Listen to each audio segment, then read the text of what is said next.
사랑하는 성도 여러분, 오늘 또 함께 예배드리게 돼서 기쁩니다.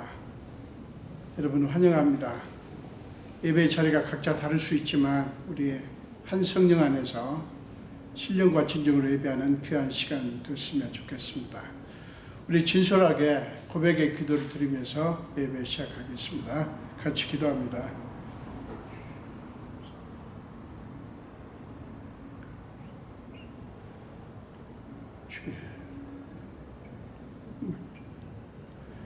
이전에 정말 아버지 이제 주여 상해 주시고 예수 피로 열로 정신하시고 그럼에도 불구하고 나는 주님 하시고 주님 아들이 주의 종이시고 주님 나의 구하시고 주님 주님 주님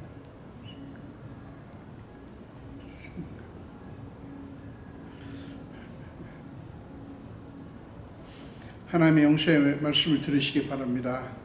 동이 서에서 먼 것 같이 우리의 죄과를 우리에게서 멀리 옮기셨으며 아버지가 자식을 긍휼히 여김같이 여호와께서는 자기를 경외하는 자를 긍휼히 여기시나니 이는 그가 우리의 체질을 아시며 우리가 단지 먼지뿐임을 기억하심이로다. 아멘. 사도신경으로 신앙 고백하겠습니다. 전능하사 천지를 만드신 하나님 아버지를 내가 믿사오며 그 외아들 우리 주 예수 그리스도를 믿사오니 이는 성령으로 잉태하사 동정녀 마리아에게 나시고 본디오 빌라도에게 고난을 받으사 십자가에 못 박혀 죽으시고 장사한 지 사흘 만에 죽은 자 가운데서 다시 살아나시며 하늘에 오르사 전능하신 하나님 우편에 앉아 계시다가 저로서 산자와 죽은 자를 심판하러 오시리라. 성령을 믿사하며 거룩한 성도와 공의가 서로 교통하는 것과 죄를 사하여 주시는 것과 몸이 다시 사는 것과 영원히 사는 것을 믿사옵나이다. 아멘.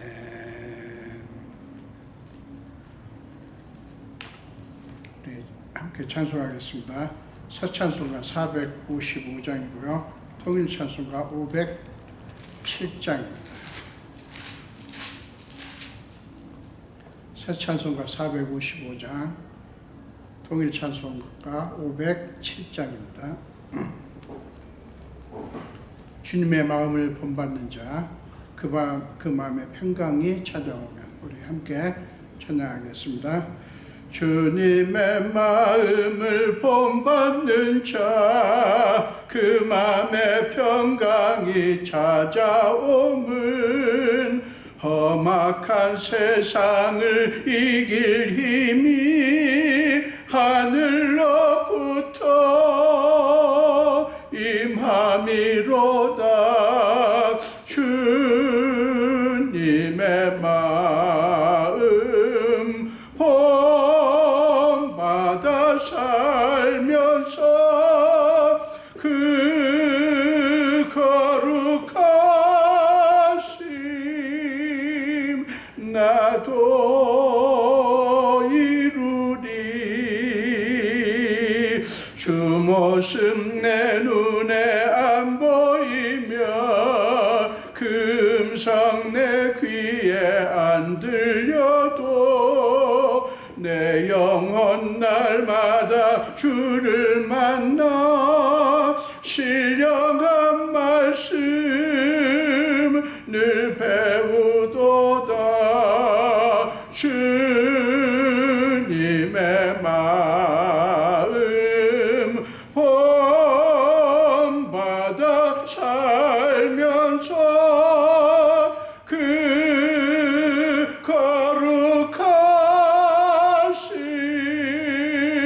나도 이루리. 가는 길 거칠고 험하여도 내 맘에 불평이 없어짐은 십자가 고난을 이겨내신 주님의 마음 본받음이라. 주님의 마음 본받아 살면서 그 거룩하심 나도 이루리.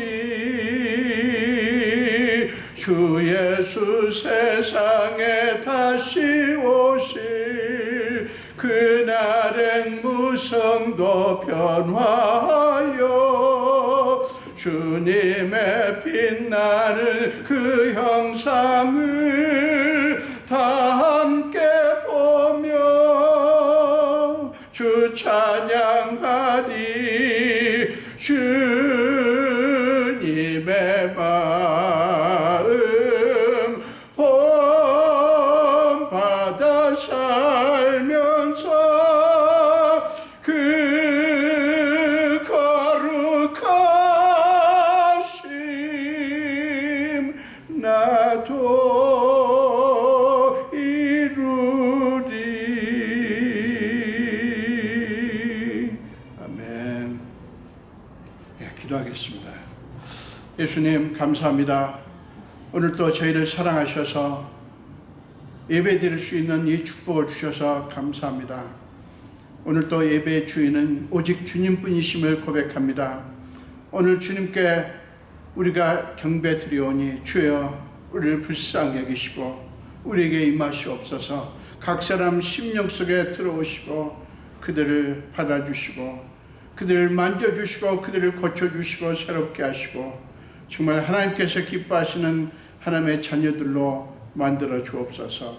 아버지, 지난 한 주간도 우리는 솔직히 하나님 앞에 하나님 자녀답지 못하게 살았음을 고백할 수밖에 없습니다. 알게 혹은 모르게 많은 죄를 범하고 하나님을 기쁘시게 혹은 영화롭게 하지 못했음도 고백합니다.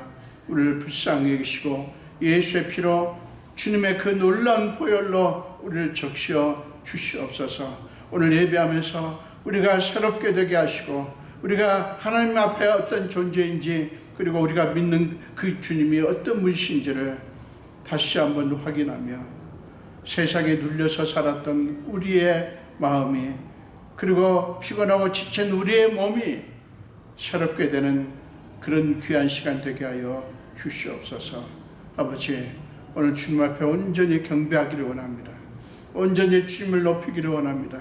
그리고 주님을 만나기를 원합니다. 아버지, 주님으로 새롭게 되기를 원합니다. 아버지, 우리를 불쌍히 여기시고 주님이 주의 능력으로 덧입혀 주시옵소서. 아버지, 아직도 코로나19 바이러스는 우리를 집어삼키려고 위협합니다.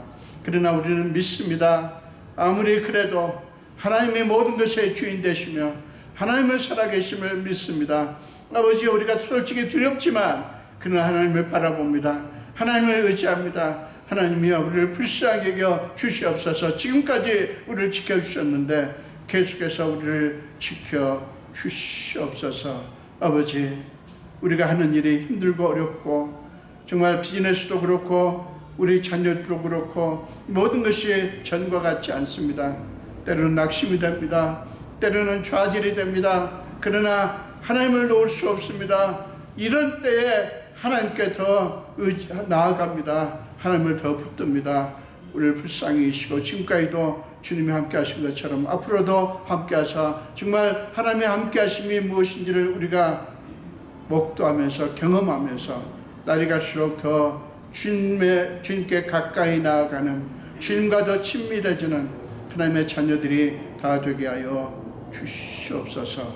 아버지, 코로나19 바이러스가 언제 끝날지 알 수 없는 정말 어려운 상황 속에 있습니다. 거의 1년을 지금 우리는 코로나 때문에 시달리고 있습니다.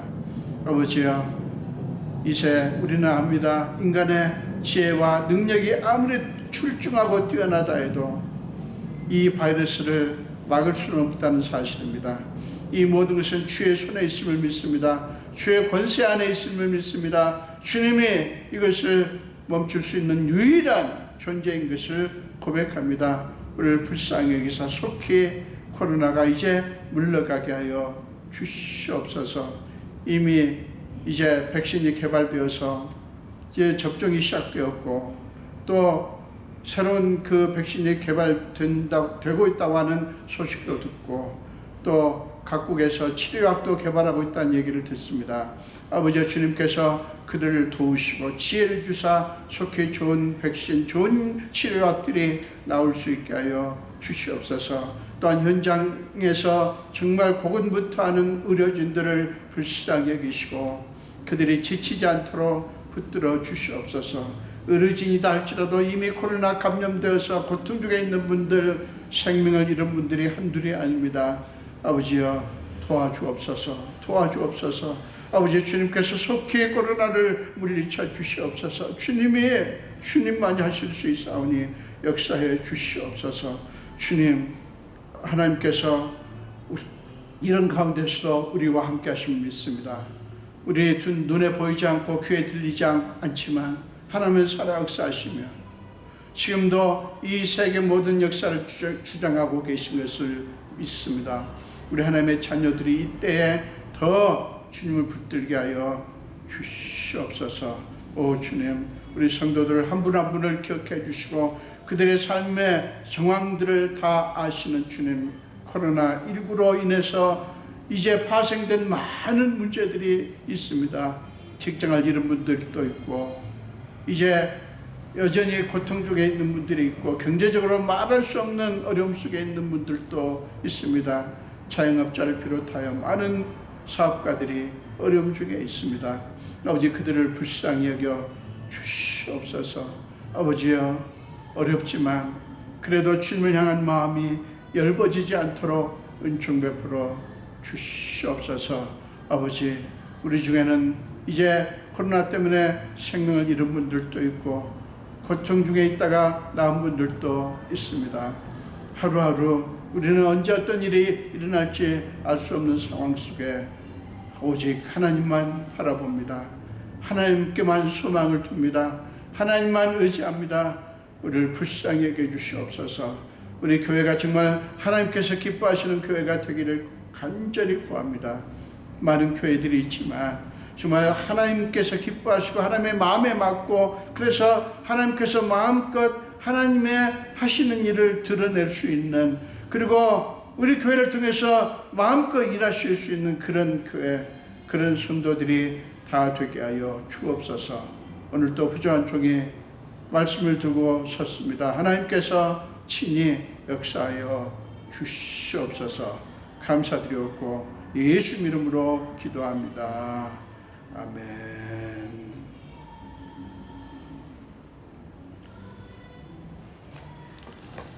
네, 오늘 함께 나누실 말씀은 출애굽기 12장입니다. 출애굽기 12장 29절에서 36절까지입니다. 출애굽기 12장 29절에서 36절까지입니다. 우리 한 목소리로 함께 읽겠습니다. 밤중에 여호와께서 애굽 땅에서 모든 처음 난 것 곧 왕위에 앉은 바로의 장자로부터 옥에 갇힌 사람의 장자까지와 가축의 처음 난 것을 다 치심에 그 밤에 바로와 그 모든 신하와 모든 애굽 사람이 일어나고 애굽에 큰 부르짖음이 있었으니 이는 그 나라에 죽임을 당하지 아니한 집이 하나도 없었음이었더라. 밤에 바로가 모세와 아론을 불러서 이르되 너희와 이스라엘 자손은 일어나 내 백성 가운데서 떠나 너희의 말대로 가서 여호와를 섬기며 너희가 말한 대로 너희 양과 너희 소도 몰아가고 나를 위하여 축복하라 하며 애굽 사람들은 말하기를 우리가 다 죽은 자가 되도다 하고 그 백성을 재촉하여 그 땅에서 속히 내보내려 하므로 그 백성이 발교되지 못한 반죽 담은 그릇을 옷에 싸서 어깨에 매니라. 이스라엘 자손이 모세의 말대로 하여 애굽 사람에게 은금 패물과 의복을 구하며 여호와께서 애굽 사람들에게 이스라엘 백성에게 은혜를 입히게 하사 그들이 구하는 대로 주게 하심으로 그들이 애굽 사람의 물품을 취하였더라. 아멘. 한 번 더 기도하겠습니다.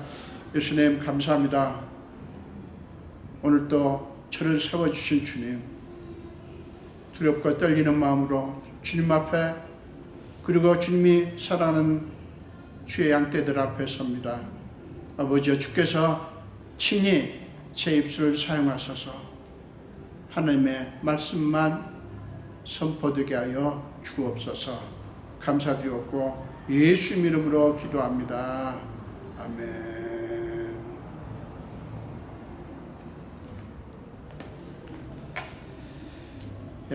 오늘 함께 읽으신 본문 가지고 두 권세 사이에 있는 그리스도인이라는 제목으로 함께 은혜를 나누기를 원합니다. 그리스도인 예수를 믿고 하나님의 자녀가 되면서부터 두 권세, 즉 세상의 권세와 하나님의 권세 사이에 존재합니다. 그래서 이 세상에 사는 동안 우리가 그리스도인이기 때문에 두 권세 사이에서 고민하고 싸우며 살 수밖에 없습니다. 그것은 선택의 문제가 아니고 필연의 문제입니다. 왜냐하면 하나님을 믿는다고 하는 것은 세상의 권세가 아니라 하나님의 권세를 믿는 것이고, 하나님의 권세를 믿으면 어쩔 수 없이 세상의 권세와 세상의 가치와 끊임없이 충돌할 수밖에 없기 때문에 그렇습니다. 본문은 하나님의 권세가 세상의 권세 앞에서 어떻게 역사하시는지를 단적으로 보여주는 참으로 귀한 말씀입니다. 본문은 당시 세계 최강대국인 애굽에 내려진 10번째 재앙과 그 결과를 보여줍니다. 하나님께서 왜 애굽에 재앙을 내리셨습니까? 애굽 왕 바로가 하나님의 뜻을 거부했기 때문이에요. 하나님은 모세를 보내셔서 노예로 시달리고 고통당하고 있는 이스라엘 백성들을 애굽에서 해방시키시기 원하셨어요. 그러나 바로는 그 요구를 거부했죠. 여러분, 당시에는 애굽의 권세를 당해낼 나라가 없었어요. 그리고 애굽의 왕 바로는 무엇인지 할 수 있는 최고 권력자였습니다.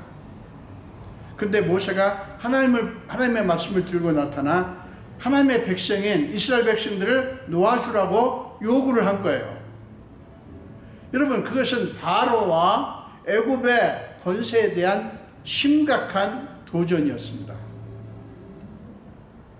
바로는 당연히 하나님을 인정하지 않았죠. 그리고 그 요구를 거부했습니다. 그것을 다 아셨던 하나님은 자신의 계획을 이미 출애굽기 7장에서 이미 말씀하셨어요. 바로가 너희 말을 듣지 아니할 터인지 내가 내 손을 애굽에 뻗쳐 여러 큰 심판을 내리고 내 군대 내 백성 이스라엘 자손을 그 땅에서 인도하여 낼지라. 내가 내 손을 애굽 위에 펴서 이스라엘 자손을 그 땅에서 인도하여 낼 때에야 애굽 사람이 나를 여호와인 줄 알리라. 4절과 5절에서 그렇게 말씀했습니다. 여러분, 재앙을 내리시는 하나님의 목적은 분명했죠. 착취와 억압에 눌려 신음하는 자기 백성들을 해방시키시고, 그 결과 여호와 하나님이 참 하나님이시라는 것을 애굽 사람과 이스라엘 백성들에게 보여주시는 것이었어요. 그러나 바로는 모세 말을 듣지 않았고, 그에 따라서 하나님은 재앙을 내리시기 시작하셨어요. 우리가 아는 대로 애굽에는 10번의 재앙이 내려집니다. 모든 재앙들은 바로의 고집을 꺾기 위한 것이었죠. 그러나 재앙의 목적은 거듭 실패합니다. 바로가 거부하니까, 거부함에 따라서 또 다른 재앙 이렇게 하는데 거부할수록 재앙이 계속되었어요. 근데 네 번째 재앙은 파리 때 재앙입니다. 네 번째 재앙 후에는 뭔가 바로는 다른 반응을 합니다. 내가 너희를 보내리니 너희가 너희 하나님 여호와께 광야에서 제사를 드릴 것이나 너무 멀리 가지는 말라.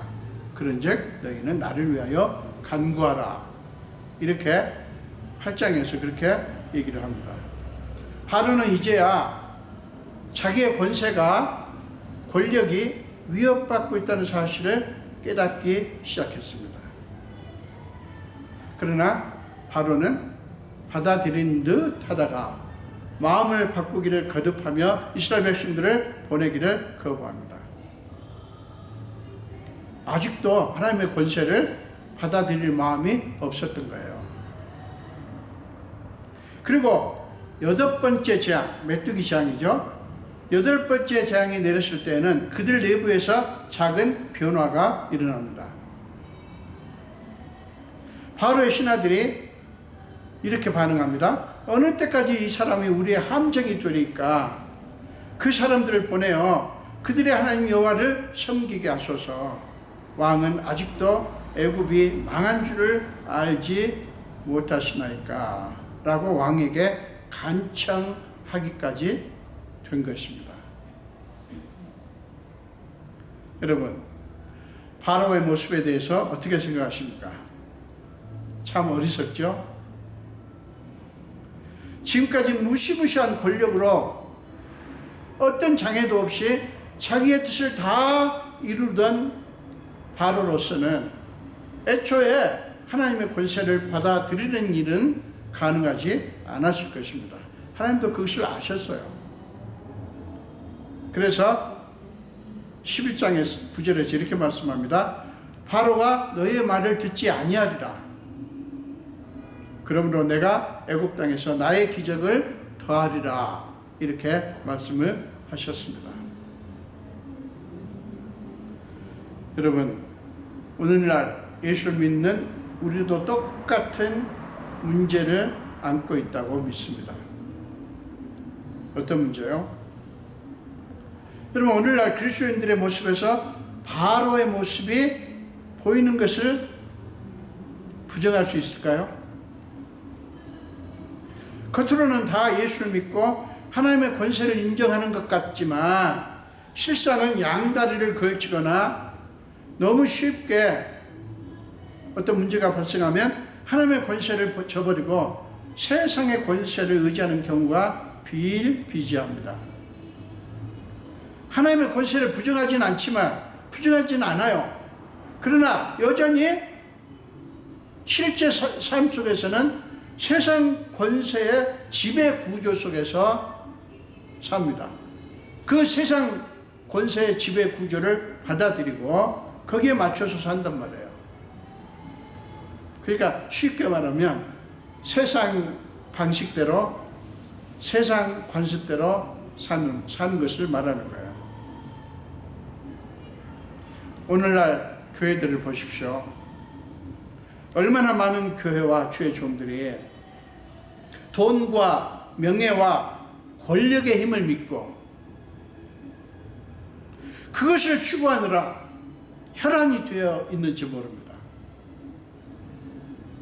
그리고 그것을 축복의 상징으로 하나님께서 나를 축복하셔서 이렇게 돈이 많게 했고 이런 명예를 얻게 하셨고 이런 권력을 얻게 하셨다. 전혀 틀린 말은 아닐지 모르지만 여러분, 목표가 그것이 될 때 그것은 세상 권세를 의지하는 것이죠. 여러분, 그들은 그것들을 신으로 섬기고 있는지 몰라요.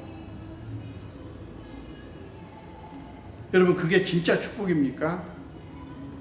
예수께서 그것을 위해서 이 땅에 오셔서 자신의 생명을 주셨습니까? 사랑하는 여러분, 예수를 믿는다고 하는 것은 매 순간 하나님의 권세와 세상의 권세 사이에서 과감히 망설임 없이 하나님의 권세를 선택하는 것을 의미합니다. 그렇게 할 때 그렇게 할 때 여러분 우리는 절대로 세상 권세가 주장하는 그것을 따라갈 수가 없죠. 여러분 하나님이 미리 말씀하신 대로 바로는 계속해서 하나님의 권세를 인정하기를 거부하다가 결국에는 마지막 재앙, 10번째 재앙이죠. 즉 처음 난 것들이 다 죽게 되는 죽음의 재앙을 맞게 됩니다. 오늘 본문 시작하는 29절이에요. 29절에 이렇게 말씀합니다. 밤중에 여호와께서 애굽 땅에서 모든 처음 난 것 곧 왕위에 앉은 바로의 장자로부터 옥에 갇힌 사람의 장자까지와 가축에 처음 난 것을 다 치심해 그 밤에 바로와 그 모든 신하와 모든 애굽 사람이 일어나고 애굽에 큰 부르짖음이 있었으니 이는 그 나라에 죽임을 당하지 아니한 집이 하나도 없었음이었더라 라고 증언합니다. 여러분 상상을 해보십시오. 얼마나 그 비참한 그런 모습입니까? 여러분 이것은 모든 생명이 하나님의 손에 달려있다고 하는 엄연한 사실을 증거하는 사건입니다. 사람은요 자기 생명이 위험한 지경에 이르기 전까지는 좀처럼 자신의 한계를 인정하지 않습니다. 계속해서 자신의 지혜와 자신의 능력을 깃발 삼아 흔들어댑니다. 내가 이런 것을 할 수 있다고, 내가 이런 부를 이루었고 이런 권력을 이루었고 이런 명예를 얻었다고 그렇게 자랑을 합니다. 여러분 코로나가 터지기 전까지 세상은 자기들의 능력을 내세우며 얼마나 기고만장했습니까? 코로나 상황이 고통스럽지만 고통을 당한 분들에게 죄송하지만 영적으로 보면요 코로나가 우리 모두를 보다 사람답게 만들었다고 믿습니다. 코로나19 바이러스가 우리 모두를 보다 더 사람답게 사람스럽게 만들었다고요. 무슨 말입니까? 인간의 한계라는 현실을 좀 더 인정하고 받아들이게 되었다는 그런 말씀이에요. 물론 여전히 그러거나 말거나 여전히 인간의 자랑, 자기의 능력, 자기의 지혜를 자랑하는 일이 수도 없이 많지만 그러나 이 코로나19 때문에 정말 하나님 앞에 돌아오는 분들이 또 있다고요. 바로도 그랬습니다. 그는 이제 더 이상 버틸 수가 없었어요. 사랑하는 여러분, 이게 축복이라는 사실을 믿습니까? 인간의 한계 상황을 인정하는 것이 축복이에요. 근데 왜 그런지 아세요? 그래야 인간은 자라는 껍질에서 비로소 나오게 됩니다. 그래가지고 하나님을 향해서 나아갈 수 있기 때문에 그래요. 자신에 대해서 자기가 가진 것들에 대해서 실망을 해야 예수를 구주로 믿을 수가 있기 때문에 그렇습니다. 그렇게도 믿지 않다가 사업에 실패하거나 중병에 걸리거나 한계 상황을 만날 때야 하나님께 나와서 예수를 믿게 되는 일이 얼마나 많습니까? 여러분 그렇게 한 사람들은 뭐예요? 고통 때문에 하나님을 만나게 된 거예요. 저는 정말 많은 그런 고백들을 들어봤습니다. 자기에게 그런 문제가 없었더라면 예수를 만나지 못했을 것이다 라고 고백하는 그런 고백을 얼마나 많이 들었는지 몰라요. 그 고통이 그로 하여금 하나님을 만나게 했다고요. 그래서 축복인 거예요. 자 보세요. 얼마나 다급했던지 바로는 한밤중에 모세와 아론을 급히 부릅니다. 너희와 이스라엘 자손은 일어나 내 백성 가운데서 떠나 너희의 말대로 가서 여호와를 섬기며 라고 드디어 모세의 요구를 전면적으로 받아들입니다. 바로는 이제 더 이상 이런저런 조건 내세우지도 못하고요, 단서도 달지 못합니다.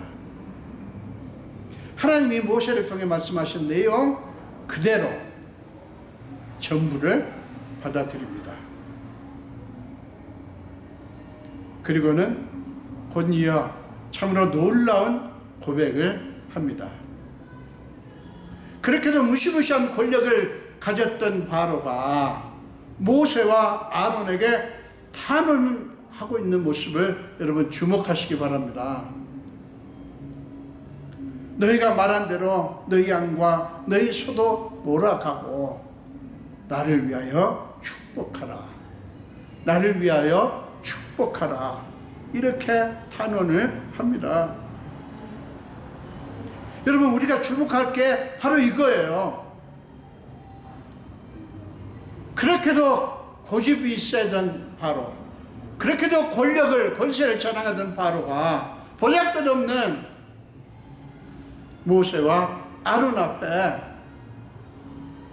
나를 위하여 축복하라고 탄원을 하고 있는 거예요. 여러분, 이것은 네 번째 장 8장 후에 너희는 나를 위하여 간구하라 8장 28절에서 그렇게 말했죠. 그 말보다 훨씬 근원적인 생명의 문제를 탄원하고 있습니다.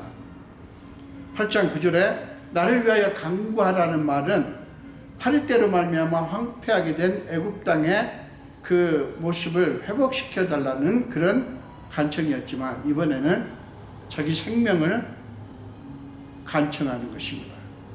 자기 생명을 구해달라고 간청하는 거예요.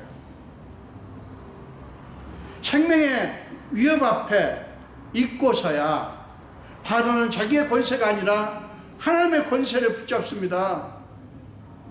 그런 일이 있을 수 없었죠.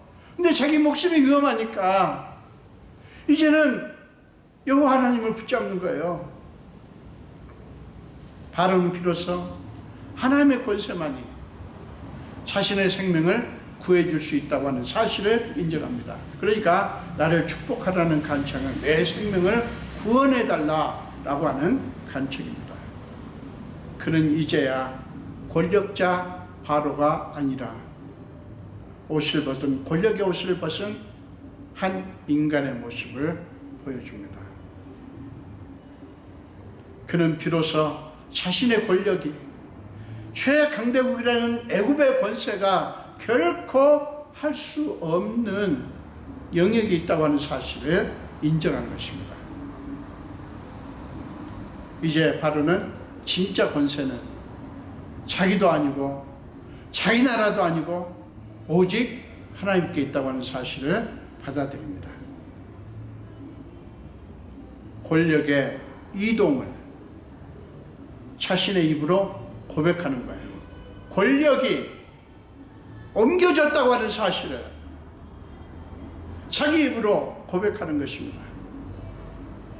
여러분, 끝까지 이것을 인정하고 싶지 않았죠. 그러나 이제 어쩔 수 없습니다. 하나님의 권세 앞에서 자신의 권세가 얼마나 하찮은지가 적나라하게 폭로되었기 때문입니다. 사랑하는 여러분, 우리는 본문에서 이것을 주목해야 됩니다. 세상의 권세와 권력으로 모든 것을 할 수 있다고 믿고 착취와 억압의 통치를 했던 바로가 이제 자기가 그렇게도 믿었던 권세가 아니라 하나님의 권세에 매달리고 있어요. 이렇게 권력의 이동을 볼 줄 아는 것, 즉 참 권세가 이동되었다, 이게 변경되었다고 하는 사실을 아는 것이 믿는 것입니다. 예수 믿는다고 하는 그런 거예요. 여러분이 참으로 예수님을 믿는다면 여러분은 이 세상을 보면서 세상 권세의 한계를 깨달아야 돼요. 보아야 됩니다. 그래야 진짜 권력이, 진짜 권세가 오직 하나님께만 있다고 하는 사실을 믿게 됩니다. 여러분 기억하십시오. 우리가 구주로 믿는 예수님이 죽으시고 부활하셨다는 사실. 그 예수님의 죽음과 부활 사건은 우리에게 하나님의 권세가 오직 하나님의 권세만이 할 수 있는 것을 분명하게 증명해 주고 있습니다. 언젠가 예수님은 재림하셔서 온 세상에, 이 세상에 뒤틀린 질서, 여러분 하나님의 뜻과 전혀 다른, 전혀 관계없는 불의와 무질서로 뒤틀린 질서를 바로잡을 것입니다. 다 회복하실 거예요. 예수님의 재림은 너무나 분명합니다. 그리고 그분은 필연적으로 우리의 고통을 다 갚아주실 것입니다. 두 권세 사이에 끼어서 살고 있는 저와 여러분은 바로 이것을 믿어야 합니다. 그러므로 신실한 그리스도는 이 세상에서 소망을 찾지 않습니다. 왜요? 이 세상에는 없으니까요. 이 세상에는 없으니까요. 오늘 본문에서 우리가 놓치지 말아야 할 또 하나의 사실은 바로가 하나님의 요구를 거부하면 할수록 하나님의 역사하시면 더 강화되었다는 사실이에요. 왜 그럴까요? 여러분 이걸 아는 게 중요합니다. 하나님은 자신의 뜻을 절대 멈추지 않으시기 때문에 그래요. 바로가 거부하지만 하나님은 자기의 뜻을 거두지 않아요. 그러니까 거부할수록 하나님은 더 하나님의 역사를 강화하셨어요. 그런데 바로는 왜 그렇게 하나님의 뜻을 거부를 했을까요? 여러분 간단합니다. 자신의 권세가 여전히 유효하다고 믿었기 때문이에요. 여전히 자기가 가지고 있는 권세가 진짜 권세라고 믿었기 때문에 그렇습니다. 세상의 권세와 하나님 권세 사이에 끼어서 사는 우리가 바로 이 사실을 인식해야 됩니다. 우리가 이 세상에 사는 동안 우리는 두 권세 사이에 끼어서 살고 있다고요. 그런데 이 사실을 기억해야 돼요. 뭐요? 하나님의 뜻을 거부하는, 바로처럼 하나님의 뜻을 거부하는 세력은 분명히 존재한다는 사실이에요. 이건 부정할 수 없어요. 예수님이 이 땅에 다시 오실 때까지 이 세상은 하나님의 뜻을 거부하는 세력들로 가득할 것입니다. 어디 가나 그 세력이 있을 거예요. 그 사실을 인식하자고요. 그러나 하나님은 하나님의 뜻을 결코 멈추시지 않으시기 때문에 모든 것은 반드시 하나님 뜻대로 이루어진다고 하는 사실입니다. 다시 반복합니다. 하나님은 자신의 뜻을 절대로 멈추지 않으실 것이기 때문에 반드시 하나님의 뜻대로 이루어진다는 사실이에요. 여러분 이 사실을 놓치지 마시기를 부탁을 드립니다. 드디어 온 애굽 사람들까지 이스라엘 백성들을 그 땅에서 속히 떠나게 합니다. 지금까지 전혀 몰랐던 하나님의 권세를 알고 나니 그들은 너무 두려웠던 거예요. 애굽 사람들에게 깊이 각인된 것이 그것이었어요. 하나님의 권세가 이 세상의 어떤 권세보다 크다는 사실이에요. 지금까지 그들은 애굽의 권세를 믿었어요. 그러나 이 재앙을 만나면서 이제 애굽 백성들은 드디어 우리의 권세가 아니라 하나님이 진짜 권세자구나, 이 사실을 그들은 뼈저리게 느끼게 되었다고요. 그뿐만이 아니에요. 하나님은 오늘 36절에 보니까 하나님은 애굽 사람들에게 이스라엘 백성에게 은혜를 입히게 하셨어요. 그러심으로 이스라엘 백성들이 구하는 대로 다 주게 하셨습니다. 여러분 이것이 하나님이 일하시는 방식이에요. 하나님의 권세가 역사할 때 어떤 것까지 하실 수 있는가 하는 것을 증명해 주는 그런 말씀이에요. 하나님께서 역사하실 때, 하나님의 권세가 임할 때 어떤 일까지 일어날 수 있는가, 이것을 보여준다고요. 사랑하는 여러분, 바로가 통치하던 그 시대만이 아니라 우리가 살아가는 지금도 세상은 자기들의 권력으로, 자기들의 지혜로, 자기들의 가치관으로 하나님의 약속을 무력화시킬 수 있다고 믿고 계속 우리를 위협합니다. 근데 여러분, 그때마다, 그런 때마다 권력은 이미 이동되었다. 진짜 권세는 이 세상이나 사람에게 있지 않다고 하는 사실을 여러분 믿으시기 바랍니다. 지금 우리가 살아가는 이 세상은 우리에게 계속해서 하나님의 권세는 별거 아니다, 그거 믿어봤자 아무 소용없다, 세상의 권세가 진짜 힘이라고 하는 것을 증명하라고 끊임없이 시도를 할 것입니다. 그러나 사는 여러분, 속지 마시기 바랍니다. 오늘 이야기는 우리 그리스도인들에게 이 질문을 던집니다. 우리는 정말 하나님의 능력이 세상의 모든 힘을 압도한다고 믿고 있는가? 저와 여러분 예수를 믿는 그리스도인인데 우리는 정말 하나님의 권세가 세상의 모든 권세를 이긴다고 믿고 있는가 하는 거예요. 이 질문에 대해서 우리가 예라고 대답을 한다면 우리는 실제로 매일매일의 삶 속에서 하나님의 권세를 믿는 삶, 그냥 종교적인 삶이 아니라 매 순간 하나님의 권세를 믿고 붙드는 삶을 살아내야 하지 않겠어요? 그게 뭡니까?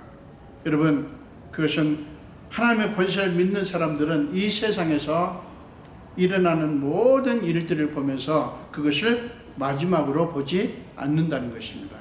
전부로 보지 않는 거예요.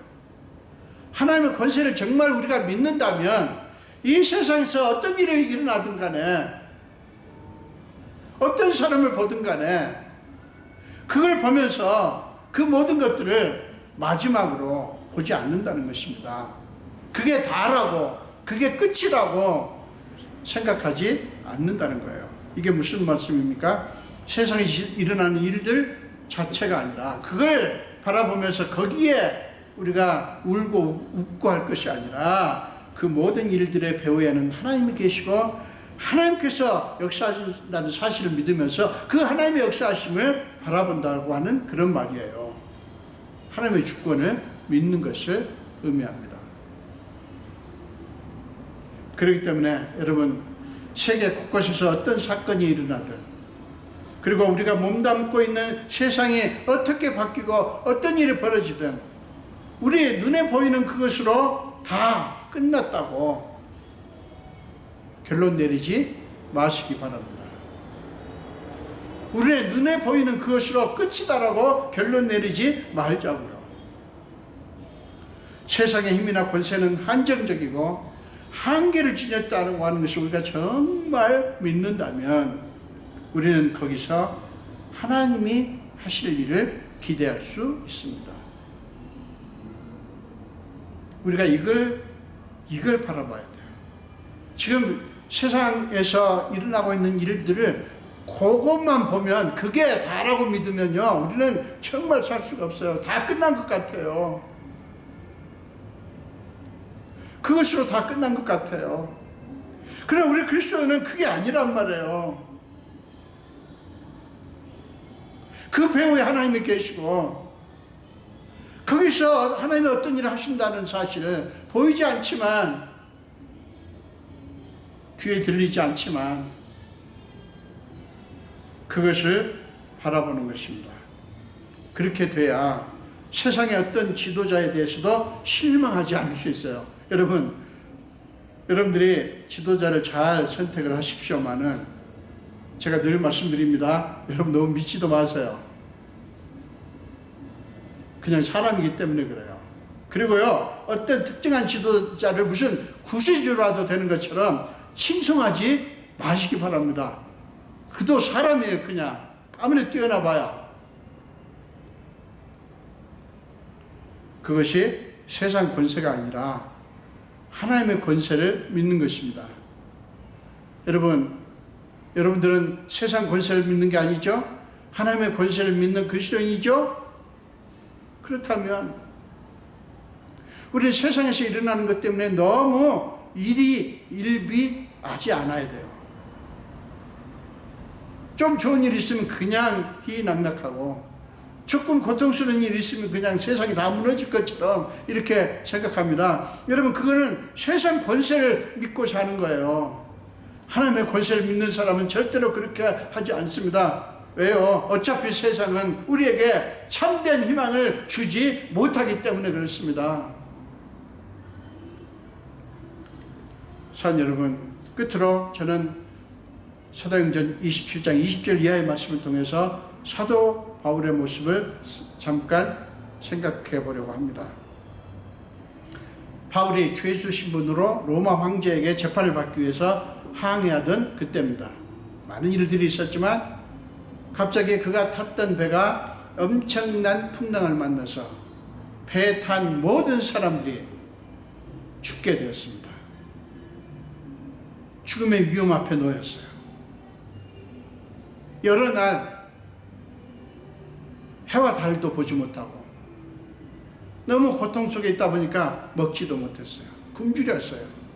그런데 그런 가운데 죄수 신분인 바울이 사람들 가운데 일어납니다. 그리고 하나님의 구원을 선포합니다. 내가 속한 바 곧 내가 섬기는 하나님의 사자가 어젯밤에 내 곁에 서서 말하되 바울아 두려워하지 말라. 네가 가이사 앞에 서야 하겠고 또 하나님께서 너와 함께 항해하는 자를 다 네게 주셨다 하였으니 그러므로 여러분이여 안심하라. 나는 내게 말씀하신 그대로 되리라고 하나님을 믿노라. 나는 내게 말씀하신 그대로 되리라고 하나님을 믿노라 라고 그는 선포했어요.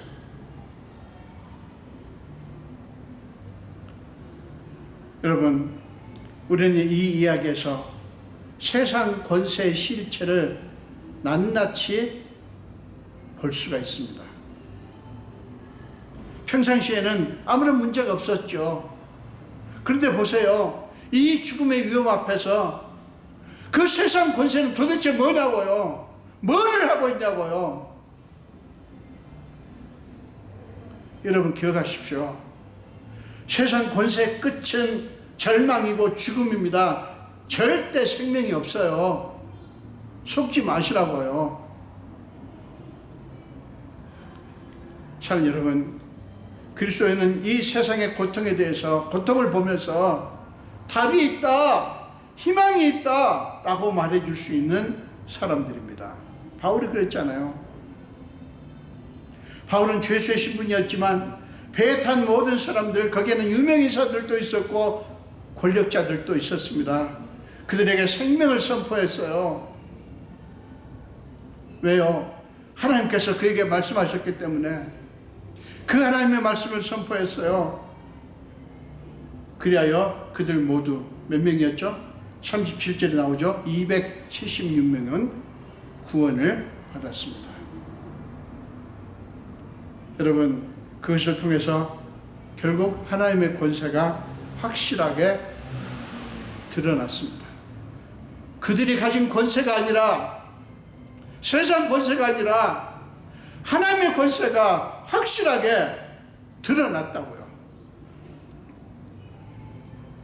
바울의 이야기는 그 큰 위기 앞에서 세상의 권세로는 결코 일어날 수 없었던 역사가 하나님의 권세 때문에 일어났다고 하는 놀라운 사건을 보여주는 것입니다. 풍랑을 만나서 구원받은 그 사건의 핵심은 그거예요. 바울도 배 안에 타고 있던 다른 사람들과 똑같은 그냥 사람이었어요. 그러나 한 가지 다른 것은 무엇이었습니까? 그는 그런 절망적인 상황 속에서도 하나님은 얼마든지 역사하신다는 사실을 믿었던 거예요. 그게 유일한 차이였어요. 그래서 그도 살고 그와 함께한 모든 사람들이 살았습니다. 얼마나 근사합니까? 자기도 살고 자기와 함께한 모든 사람들이 살았다고요. 사랑하는 여러분, 저와 여러분이 그럴 사람들입니다. 우리가 그런 사람들이어야 합니다. 예수를 믿는다고 하는 것이 그런 거예요. 우리는 그럭저럭 적당한 무슨 종교를 믿는 게 아니에요. 생명을 믿습니다. 참으로 못할 것이 없으신 하나님, 이 세상 모든 권세 중에 권세이신 하나님의 권세를 믿는 자들이라고요. 사랑하는 여러분, 우리도 살고 우리와 함께하는 모든 사람들이 함께 사는 그런 일들이 저와 여러분을 통해서 일어날 수 있어요. 우리의 능력 때문이 아니죠. 우리가 믿는 하나님 때문에. 우리 정말 예수를 믿되 이 코로나 상황 속에서 우리 정말 제대로 믿읍시다. 이도 저도 아니고 믿는 것도 아니고 안 믿는 것도 아니고, 이거는 진짜 억울한 일 아닙니까? 우리가 이럴 수 있는 사람들인데, 아니 우리가 그냥 인심 쓰자는 게 아니에요. 여러분, 우리는 살아 역사하신 하나님 믿는 거예요. 그래서 우리도 살고 우리와 함께하는 모든 사람들을 살게 하는 그런 우리 모두가 되시기를 간절히 축원드립니다. 기도하겠습니다. 예수님 감사합니다. 오늘 또 생명 주신 주님, 오늘 또 함께 하시고 말씀을 통해서 우리를 만져주신 주님을 찬양합니다. 아버지, 정말 바로가 그렇게도 하나님의 권세를 거부하더니 그는 결국 마지막 순간에 결국 하나님의 권세 앞에 그 자신을 내려놓습니다. 그는 모세와 아론에게 나를 위하여 축복하라고 간청을 했습니다. 그것은 이 세상 권세가 서슬이 시퍼렇게 칼날을 휘날리며 깃발을 날리며 자랑하지만 하나님의 권세 앞에서는 아무것도 아니라는 사실을 우리에게 보여주는 것이라고 믿습니다. 아버지, 우리가 주님이 다시 오실 주님을 만날 때까지 이 세상에 사는 동안 하나님의 자녀로서 하나님의 권세를 가진 자로 살게 하시고, 그래서 우리도 살고 우리와 함께하는 사람들이 함께 살게 하는 그런 축복의 사람들이 다 되게 하여 주옵소서. 감사드렸고 예수 이름으로 기도합니다. 아멘.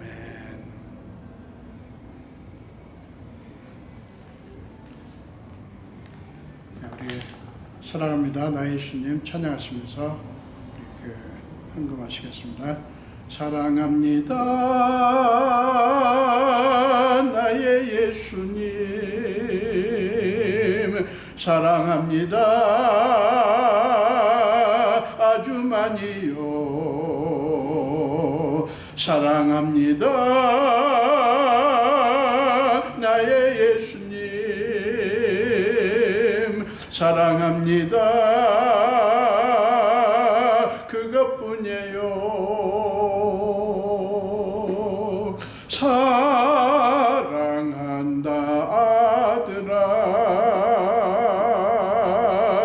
내가 너를 잘 아노라. 사랑한다 내 딸아,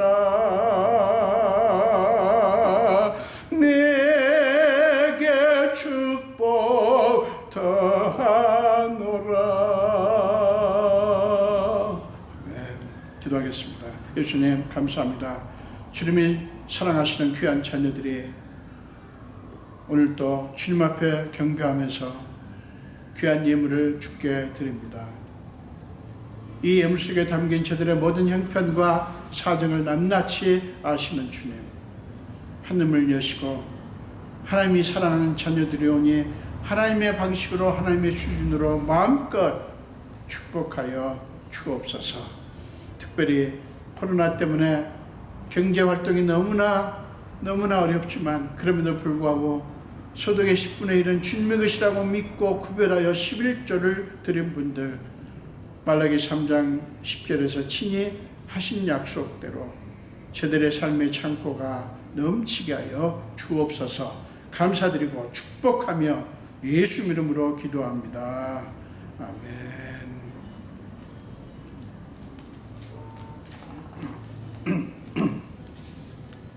새로운 광고는 없고요.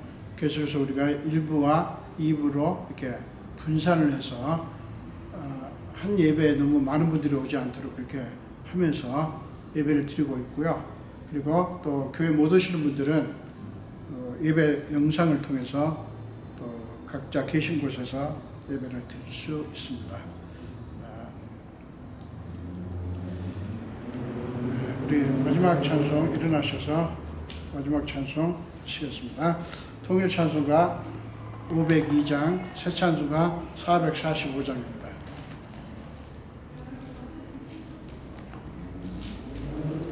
새 찬송가 445장, 통일 찬송가 502장입니다.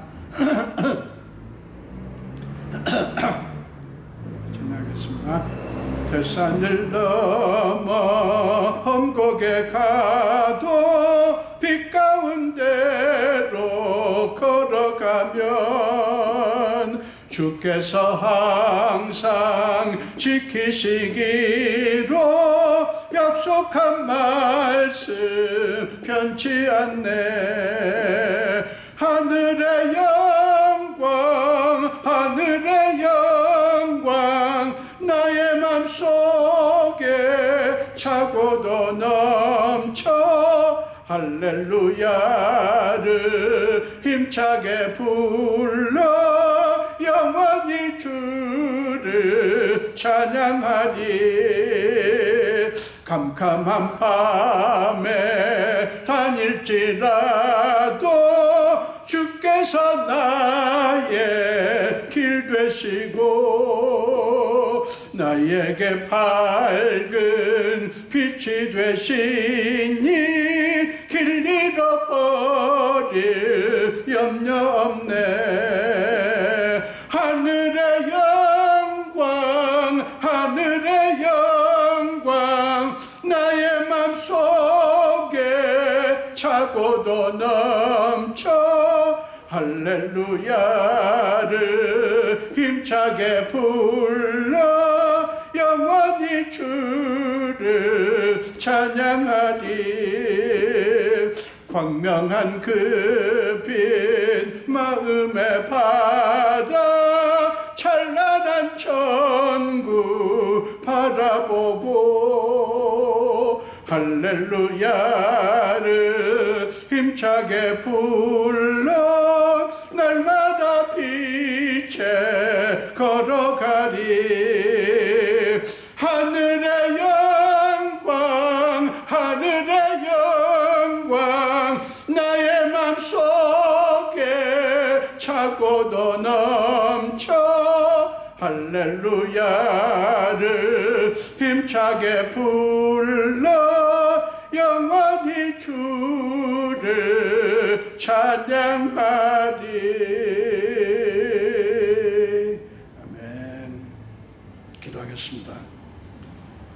지금은 우리 주 예수 그리스도의 크신 은혜와 하나님 아버지의 지극하신 사랑하심과 우리 삶 속에 기꺼이 들어오셔서 우리의 모든 무거운 짐과 연약함을 다 짊어지시고 날마다 우리 위해서 탄식함으로 간구하시는 성령님의 감화, 감동, 역사하심이 오늘 예배를 드리며 이제 이 세상 속에서 살며 세상 권세에 둘러싸여 있지만 그보다 비교할 수 없이 능력 있는 하나님의 권세를 바라보며 붙들고 그 권세를 믿는 삶을 살기로 작정하는 우리 성도들 머리 위에와 우리 온 교회 위에 지금부터 영원토록 함께 하시기를 간절히 축원하옵나이다.